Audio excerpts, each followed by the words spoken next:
बच्चों हमने question number 5 तक कर लिए थे। अब क्वेश्चन नंबर 6 करते हैं।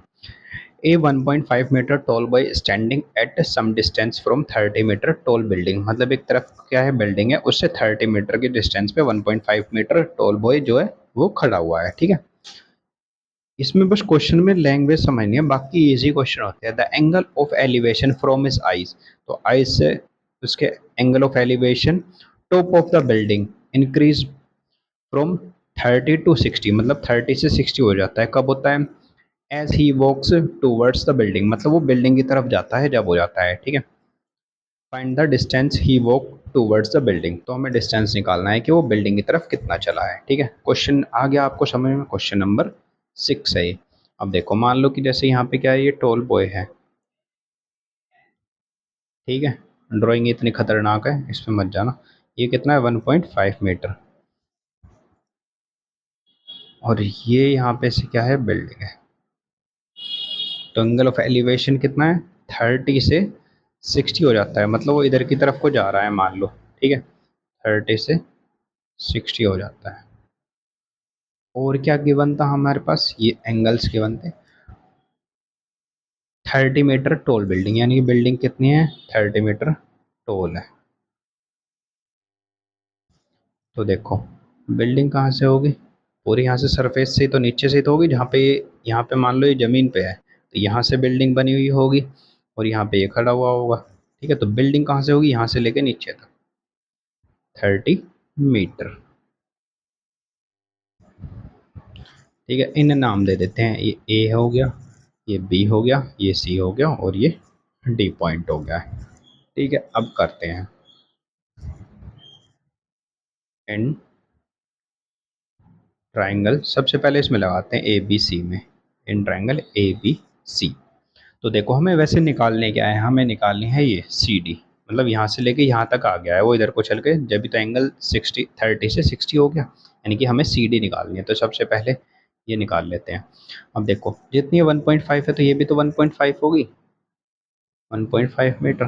ठीक है, जैसे ये पता, ए भी पता करनी है, तो कितना होगी? 30 माइनस 1.5 मीटर। समझ में आ गया? And triangle A B C, 10 60, 10 60 के लिए परपेंडिकुलर कितना हो जाएगा? ए बी, और बेस कितना हो जाएगा? B C. 10 60 की वैल्यू √3 होती है। ए बी की वैल्यू कितनी होगी? देखो, पूरे 30 में से 1.5 सब्ट्रैक्ट कर देंगे, यानी कि 30 माइनस 1.5 मीटर में है ये, अपॉन बी सी की वैल्यू यहाँ पे फाइंड कर लेंगे। इनकी इसकी इधर में ये अपॉन में रहेगा, ये इधर चला जाएगा। बी सी को इसमें से इसे सब्ट्रैक्ट करेंगे तो 28.5 मीटर अपॉन √3। यहाँ पे रेशनलाइजेशन कर दो या फिर ऐसे ही लिख लो, मर्जी है वो आपकी। तो देखो, रेशनलाइजेशन कर देते हैं, √3 से मल्टीप्लाई, √3 से डिवाइड, तो 28.5 मीटर एंड √3। और ये कितना? √3 3। अब 3 से कैंसिल आउट हो रहा है? हाँ, हो रहा है।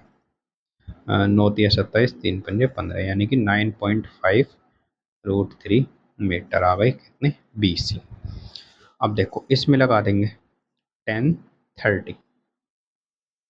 तो क्या होएगा 10 30 के लिए? परपेंडिकुलर तो यही होगा, ए बी। अब ए बी हमें पता है कैसे निकाला था, 30 माइनस 1.5 मीटर में है, अपॉन बेस। बेस में क्या हो जाएगा? देखो, बेस में B C plus C D, B C plus C D. 10 30 की वैल्यू कितनी होती है? 1/√3 इक्वल्स टू, तो ये कितना होगा? 28.5। बी सी की वैल्यू कितनी है? 9.5 √3 और प्लस सी डी। अब इस सी डी की वैल्यू निकालनी है, तो इसके ऊपर मल्टीप्लाई दे रहे हैं इसकी, यानी कि 9.5 √3 plus C D equals to 28.5 √3। ये सब मीटर में है दोनों, तो इसे इधर पहुंचा दो, तो सी डी इक्वल्स टू कितना आ जाएगा? C D 28.5 √3 minus 9.5 √3। देखो, √3 कॉमन है, कॉमन ले लिया, तो 28.5 माइनस 9.5, तो ये कितना हो जाएगा? 19 √3। और सी डी हमें फाइंड करनी थी, मीटर में है ये। ठीक है, तो ही वॉक्स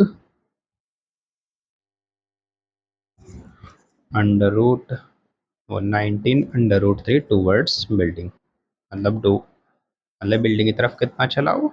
19√3। ठीक है, ये हमारा आंसर होता है।